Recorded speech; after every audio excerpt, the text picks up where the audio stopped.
क्या नाम है, क्या कहना चाहते हो, क्या प्रॉब्लम आई है यहाँ पे? जी, मेरा नाम मस्तान बाबा है और ऑफिशियल नाम मेरा सूफ़ी ज़ुबैर है। मस्तान बाबा, महाराष्ट्र। आप कहाँ से आए हो और क्या कहना चाहते हो? आज ये हम हाजी अहमद की दरगाह आए हो। हम ये उर्स में 3 साल से आ रहे हैं यहाँ पर। हम्म, महाराष्ट्र से आते हैं, हम नासिक डिस्ट्रिक्ट से आते हैं। जी। यहाँ पर नासिक डिस्ट्रिक्ट से आते हैं, महाराष्ट्र से आते हैं और इनसे हमारी स्पिरिचुअल ट्री मिलती है। तो उर्स के मौके पर हम लोग यहाँ पे बाबा का जो हमारी सूफियाना रस्म होती है, संदल, गुस्ल वगैरह, वो सब करने के लिए हम यहाँ पे आते हैं। आप आते हो, और भी लोग आते होंगे दूर? हाँ, और से भी यहाँ पर तो इनके बंगाल से भी लोग आते हैं, आंध्रा से भी लोग आते हैं, कर्नाटक से भी आते हैं। दूर दूर से आते हैं। हाँ, मतलब देश विदेश से तक यहाँ पर लोग हाँ, पहुँचते हैं। देश विदेश से भी लोग पहुँचते हैं। मैं उसके कुछ वीडियोस भी हैं, मैं आपको वो भी सेंड कर दूंगा। और यानी कि यहाँ तक के कुछ यानी कि ऐसे थे जो हमारे फॉरेनर लोग हैं जो यहाँ नहीं आ सकते, उन्होंने अपना जो तो पोएम लिख के बाबा के लिए मुझे भेजा कि आप कम से कम हमारी पोएम सुना देना बाबा को। तो क्या प्रॉब्लम आई, दिक्कत क्या आ रही है जो आज आप मीडिया के सामने आना चाह रहे हो? नहीं, दिक्कत ये आ रही है कि मैं जब फर्स्ट टाइम आया तो मैं पंजाब देखा नहीं था, आज से 3 साल पहले। तो मैं जो हूँ तो जब आया यहाँ पर तो मैं जैसा और दूसरी दरगाहें हैं, दिल्ली की दरगाह साबिर खलियर, हाजी अली बॉम्बे की, ख्वाजा गरीब नवाज की, हमने समझा कि वैसे ही यहाँ पर होटल वगैरह सब चीज़ें होंगी, सब चीज़ें होटल वगैरह सब चीज़ें वैसे ही होंगी। तो यहाँ देखा तो जब हम ऑटो से आए, यहाँ रुके तो सब चीज़ें बंद थी, पूरा अंधेरा था। हम इस दरगाह में गए तो यहाँ पर तो था, मगर हमने सोचा कि वो टॉयलेट बाथरूम कुछ नहीं है, तो हमने ऊपर का गेट खोला और अंदर चले गए। जब अंदर गए तो हमारे साथ मौलवी ने गाली गुफ्तारी की, गलो वो दिया। तो फिर पुलिस बुला ली और उतना सब करने के बाद जो था हमारे साथ में बिहाव अच्छा नहीं किया। फिर हमने सुबह यानी कि वक्फ बोर्ड में कंप्लेन की कि भाई गेस्ट एज अ गेस्ट आया मेरे पास जो है, तो मैं एसी का टिकट था, सेकंड एसी का, मैं बताया और मेरा सारी चीज़ें बताई कि मैं भी यूट्यूबर हूँ और मैं तो उड़ के नहीं आ गया, मैं खुद महाराष्ट्र से आया हूँ। और इन्होंने जो है तो एक अच्छी से सलूक भी नहीं किया, कम से कम खाना नहीं तो सोने का तो इंतज़ाम कर देना था, ये वो भी नहीं किया।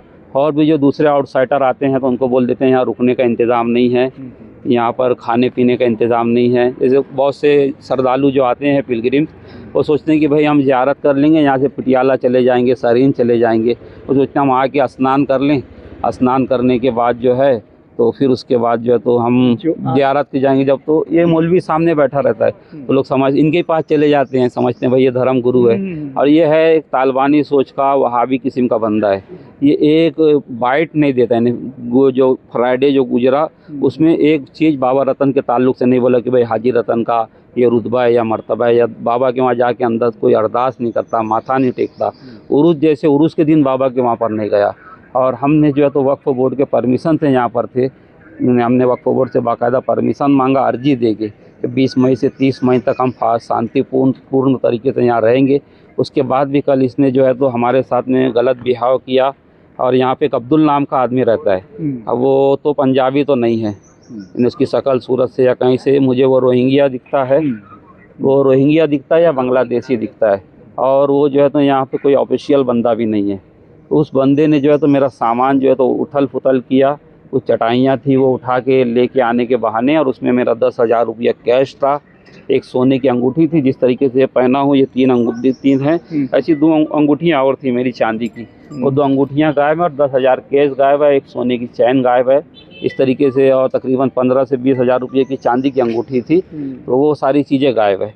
अभी मैं इसकी कंप्लेन करने के लिए एसपी साहब को और पुलिस स्टेशन में मैं भी कंप्लेन देने जाने वाला हूँ कि भाई ये हमारी चीज़ें भी गायब हुई, और ये मेरे को इन्हें शरारतन ये करे थे कि मैं इनसे पूछूं कि ये चीज़ें क्या हुई, मेरी कहाँ गई। तो फिर ये लोग इन्हें दूसरा मसला बना के ये मेरे पे अटैक करने की तैयारी थी इनकी।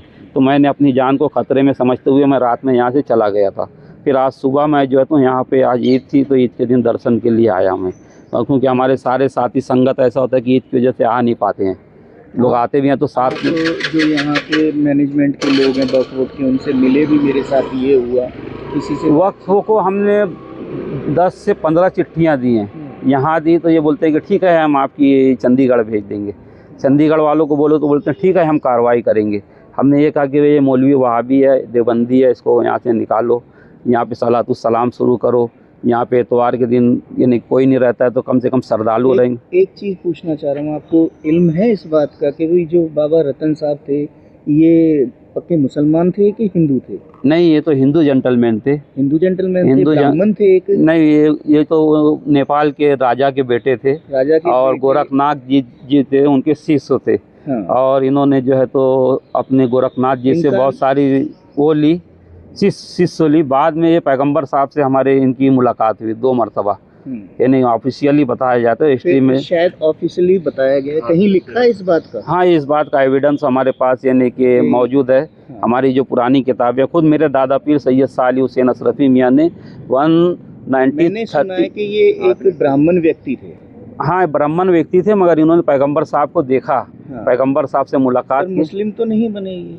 नहीं, कहीं है इस चीज का हाँ, लेख है कि हाँ, ये मुसलमान हाँ, बने? मुसलमान बने थे। इस चीज़ कहने के ऐसा था, हाँ। ये मुसलमान और हिंदू तो मैं समझता था पार्टीशन के बाद से आ गया। हाँ, पार्टीशन के बाद उस वक्त तो ये है कि भाई मोहम्मद साहब के शिष्य थे ये। शिष्य थे और ब्राह्मण थे। जो कहा गया कुरान में, कुलू ला इलाहा इल्लल्लाह तुफलिहू, कि ला इलाहा इल्लल्लाह पढ़ लो फला पा जाएंगे। जैसे आप भी पढ़ते हैं ला इलाहा इल्लल्लाह, बस जो ये पढ़ लिया फला पा जाएंगे।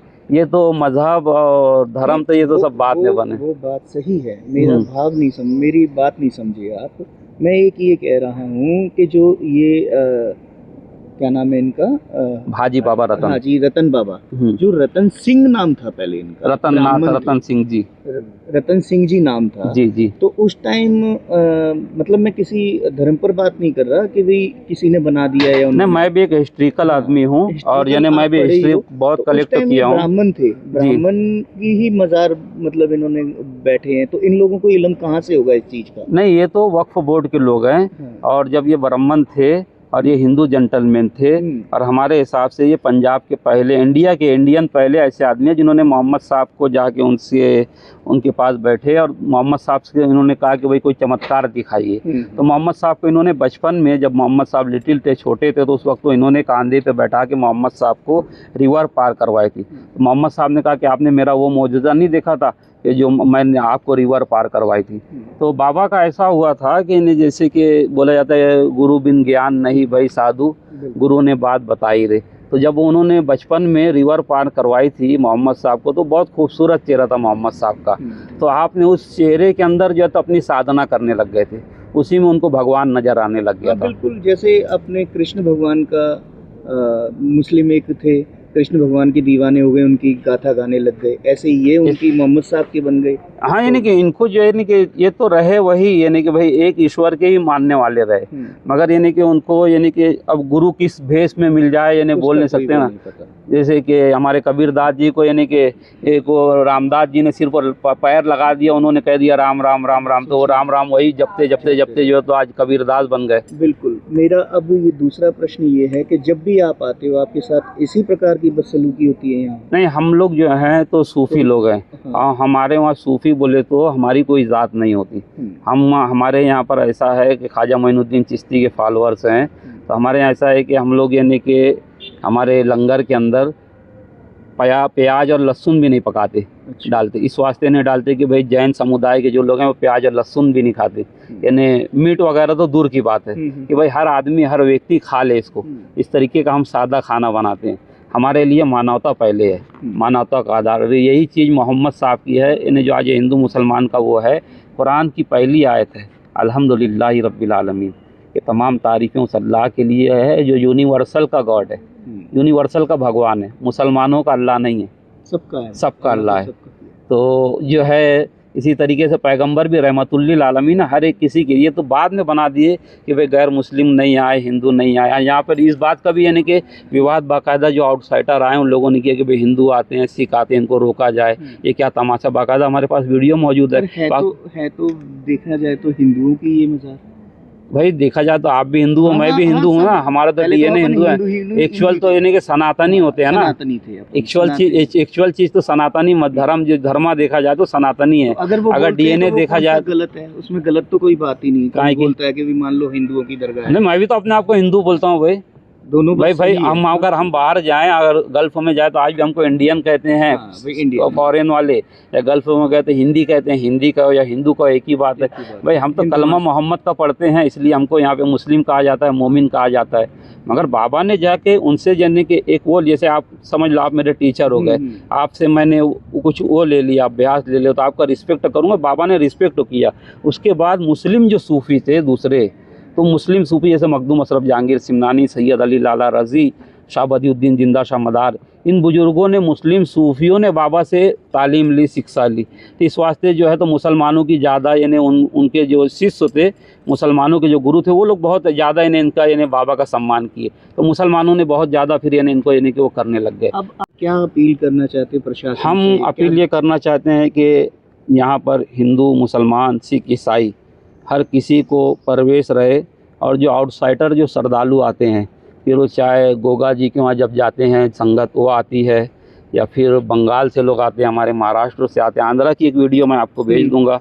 ये सारे लोगों को जब यहाँ आते हैं तो इनको ये दरगाह के अंदर रुकने का कम से कम 3 दिन का परमिशन आम लोगों को तो दिया जाए, उनकी आइडेंटिटी चेक की जाए, आधार मांगा जाए, और फिर ये ना उसके बाद उनको आप खाना नहीं दे सकते तो कम से कम उनको यहाँ पर ये ना टॉयलेट बाथरूम सब बना हुआ है। उसके बाद ये मौलवी कहते हैं यहाँ कोई इंतजाम नहीं है, ना रुकने का इंतजाम है, ना खाने का इंतजाम है, ना रहने का। आप कह रहे हो 3 साल हो गए आपको आते, आपके 3 साल से यही व्यवहार हो रहा है। हाँ, मेरे आपको आज ऐसा क्यों लगा? रात में तो मुझे लगता था कि मेरी जान को खतरा है, मैं इसलिए यहाँ से भाग गया था। आपको क्यों लगा कि इस बार आप जा रहे हो बठिंडा में दरगाह पे, तो आपको परमिशन लेने की जरूरत है वक्फ बोर्ड से? वक्फ बोर्ड से परमिशन की ज़रूरत इसलिए है कि हमने मौलवी को हटाने के लिए हम 2-3 मरतबा से चिट्ठियां सब जगह दी। यहाँ के जो पहले डीएम थे शौकत पारे साहब, उनको दिए, एसपी को दिए, यहाँ के लोकल थाना में दिए, क्योंकि इसलिए मौलवी ने अपने बेटों को भी ला के यहाँ बैठाया था। और वो यहाँ पर जो है तो कमाई का साधन नहीं, कमाई का साधन नहीं साहब, यहाँ पर पाकिस्तान के पक्ष में बात की जा रही थी। अच्छा। पाकिस्तान परमाणु बम बना रहा है, उसकी हिमायत में बात की जा रही थी। इसका बेटा जो है, जब तालिबान का मिनिस्टर आया तो ये बाकायदा इसका बेटा जाके देवबंद में मिला, उसकी वीडियोस मौजूद है, एविडेंस मौजूद है। मैं कुछ हवा में बातें नहीं कर रहा हूँ। हाँ, वंदे मातरम पढ़ने के खिलाफ में इसका बेटा यहाँ पे बैठ के वीडियो अंदर बनाता है कि भाई हिंदुस्तान का मुसलमान वंदे मातरम नहीं पढ़ सकता। तो भाई मैं तो, ये मेरी मातृभूमि है, मैं इसे नहीं सजदा करूँगा, इसे नहीं सलाम करूँगा। आप आएंगे तो मैं ऐसा करूँगा ही ना सर सलाम, तो मैं मेरी माँ को नहीं सलाम करूँ, इसमें मिलना है, मैं इसे खा नहीं सकता हूँ। पैगंबर ने कहा कि मिट्टी खाना हराम है, क्योंकि ये तुम्हारी माँ है, आदम इससे बने हैं, तो मैं अपनी माँ को सलाम नहीं करूँ। तो ये वंदे मातरम पढ़ने से हमको ये मना करके इसका यहाँ पर इस तरीके की बहुत सारी यानी कि जो है टेररिस्ट एक्टिविटी तो है ही। और ये जो है तो इसकी सोच जो है, तो अगर इसका बस चलता तो जिस तरीके से बामियान में गौतम बुद्ध का मुजस्समा तोड़ दिया गया, वैसे ही जो है तो ये जो है तो इसको डेमोलिश कर देते थे। ये तो 1900। प्रशासन से आप क्या चाहते हैं? प्रशासन कुछ हमारे करता ही नहीं है। हमारे को तो बस यानी ऐसा है ना कि प्रशासन के पास यानी वायलेंस किया जाए तो कुछ करे प्रशासन। शांतिपूर्ण तो तरीके से आज तक का हमारे जो फ्रीडम जो है और जो हमारा फंडामेंटलिस्ट राइट जो है, उसके बारे में आज तक यानी कि कोई, मैं समझता हूँ कि जब तक नहीं मिलता, जब तक का कोई पॉलिटिकल प्रेशर ना आए या कुछ वो ना हो, आज़ादी का मतलब यानी आज तक यानी हमको समझ ही में नहीं आया। आज भी ऐसा लगता है कि आज़ाद हो के 1947 के बाद जो है देश यानी आज भी अंग्रेज़ों वाली जहनीत यानी जी रहा है। प्रशासन यानी कुछ खास सही तरीके से हमारी चीज़ों को देखता नहीं है, हमारी उसको जांच पड़ताल नहीं करता है। और जाओ तो पहले तो कंप्लेन नहीं लेते हमारे से, इनके ऊपर के अफसरान तो अच्छी से करते हैं, मगर जो नीचे वाले रहते हैं वो तो यानी जैसे क्रिमिनल के साथ किया जाता है, चोरी मर्डर रेप वाली उस तरीके का। मगर जब यानी हमारा बिहाव देखते हैं, पेपर वगैरह देखते हैं, तो फिर थोड़ा सीधे होते हैं। नहीं तो पहले तो डायरेक्ट गुस्से में ही आ जाते हैं, शुरू में गुस्से में आ जाते हैं। इस तरीके का यानी बिहाव हो रहा है यहाँ पे।